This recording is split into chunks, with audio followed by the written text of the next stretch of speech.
From the metal detector bill to school resource officers to teacher and school board salaries, I sit down exclusively with Chris Staubes of the Charleston County School Board for a special edition of Quintin's Close-Ups. And be sure to download the free Quintin's Close-Ups app in your Apple or Google Play stores. Chris Staubes, it's so good to see you again. Well, it's great to see you. I appreciate this. Well, thank you for coming over. Anytime, because there's so much news coming from Columbia, and most of it has to do with what's going on here in Charleston at the Charleston County School District. That's right. Let me read an article to you from Watch Fox 57 in Columbia. It reads this: Metal detector bill receives unanimous approval from SC Senate.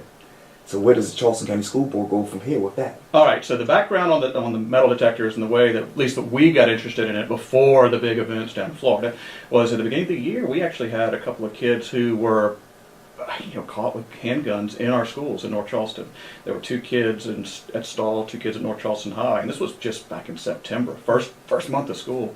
So we brought it up here. We talked about it pretty significantly at the beginning of the school year, got some pricing on what it was going to cost, and it was pretty significant. So it's great that the state will step up and help us out. So the next question is implementation, of course. Absolutely. Yeah. And obviously when you hear from the Charleston County School District's head of security, he basically says, we basically have enough SROs in the schools, but we need more school resources officers. That's right. When you hear that, what do you say? I think that it means that we are paying attention to the parents, paying attention to the needs of our students, and paying attention to the unfortunate realities of what's going on in the country right now. Yes, indeed. Yeah. And let me take you to something that has been making news recently and is coming back up again once again. And this is the headline from the Post and Courier. Charleston County School Board on track to make $9,600 a year after key South Carolina House vote. And of course it passed in the Senate, Right. but it doesn't go into effect until after the next election. Correct. And I know that you guys may have to come up with the money somehow. Yes, so exactly. So this came up about a year ago. We had a group that talked about doing that in our school district, and it was something that I think probably should happen, because we have people, they're basically volunteers. Some of us can afford to do it without much. Sure. It's not a big detriment to us, to a good number of us. But there's some people who probably want to serve and who can't serve because there's not the finances there to make it worthwhile. There's a big commitment to being on a school board or to be in any elected office. I estimate at least 10 hours a week is dedicated to being on the school board. So I think it's probably a good direction. So what will happen to implement this is the folks who are on the school board after the November election will have to vote to authorize a stipend. I think it's up to $800 per month, and they can vote to do up to that amount. And if it passes, then that'll be the rule. And now, I think you're implied in your question is, where's the money coming from? Sure. The money's not in the budget right now, so they're going to have to think that through. I don't know whether the folks who will be on the board after November will vote to put them do it immediately, or whether they'll say, all right, let's wait till after our budget's in place and let's make sure that the money's there for everybody. The discussion that we had last year was also to include the constituent school board members, Right. because Charleston County is unique. We're the only county in South Carolina that has a 2-tiered system. And the constituent school board members put in a lot of work, and there are 50 constituent school board members across Charleston County. This bill does not include them, so that's unfortunate. Now, budget-wise, I guess it's, since that would be a significant amount of money, that's probably positive on the budget side, but negative on, making sure we have great people in the constituent school districts. And you talk about great people. Let's talk about the teachers and their salaries. Yes, that's a big thing that we're doing right now. All right, so across the country right now, you're seeing in different countries, there's West Virginia, I think they're talking about Arizona, folks, even when they're getting raises, they still feel they're not appreciated. And that's understandable. Our teachers do great work. Most of the folks who are teaching are doing it because they have a passion for teaching. I would think that every person you talk to, they don't get into it because they want to make the money. They do it because they want to help the kids. So it's a good thing that we're finally getting around to recognizing these teachers and trying to do the right thing. So we led the charge on that here in Charleston to increase the salaries of the teachers. And like anything, people don't know whether they're going to trust what we're doing, but that's the intent here is noble.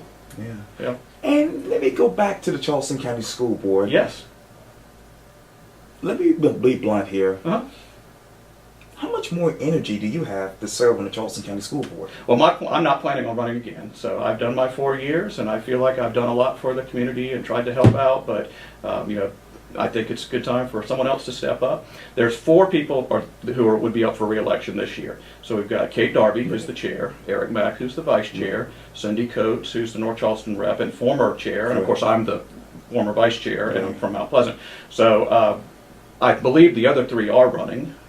They haven't announced officially, but we had these discussions towards the end of last year of, okay, who's planning on running, and I told them that I've got to focus on my business, but I'm excited about the other 3 running, and I'm sure there'll be some very good people who want to step up for the position. What is the future of Mount Pleasant and the Charleston County schools in your mind? I think the Mount Pleasant schools are, I think, across the board thought of as very good schools. I mean, if you rate them on a scale of 1 to 10, they always get either a 9 out of 10 or a 10 out of 10. So hopefully the parents are happy with the way things are happening in Mount Pleasant. I mean, the only complaint that I hear in Mount Pleasant is on the size of the schools, but I honestly see that as a double-edged sword. Yes, you have a lot of kids there at the schools, but you get a lot of offerings because of that. There's an economies of scale that we've actually discussed that in other areas of Mount Pleasant. I mean, other areas of Charleston County. Some of the areas, North Charleston, for example, we have twice as many schools as Mount Pleasant with a similar sized population. But the schools are smaller. You might have 250 kids. There are no 250 kid schools in Mount Pleasant. So if we want to offer the AP classes, the college prep classes, and making sure that all the kids have opportunities, it almost works to have that almost college-sized campus. Exactly right. And then, of course, we got the new school opening up pretty soon. That's true. That's right, the Beckham School. We did the groundbreaking, I think it's the 25th. I could be wrong by a day or two, but we're going to do the groundbreaking. I don't know if they're going to have us out there with the fancy shovels. Yeah. You should be part of that, man, because you were part of That's right. That's right. It's an exciting time. So that school, they planned it for 1,200 kids, which I thought was, which I guess that's big, but it wasn't big enough for what we needed. So we went ahead and found the money to make it a 1,500 student school. Wow. Yeah, which will make Wando go from 4,200, will probably be about 4,400 by then because we opened it up August 2020. Right. So it'll drop down, of course, but still be bigger than it should be. Should be. Right. Yeah. Yeah. Nobody's gonna be running out of options for schools. Right. There. And then we have the Center for Advanced Studies, Right. which is out by Wando, which will be jointly between the Beckham School and Wando, and that's an excellent program. And we're planning to put those in different places, and yeah. That's so good to hear. Yeah, it's exciting. Yes, indeed. Yeah. Well, Chris Staubes, thank you so much for your time. I really, really appreciate Hey, this. well, thank you for coming by and visiting again. Anytime. Yeah, great. Yeah.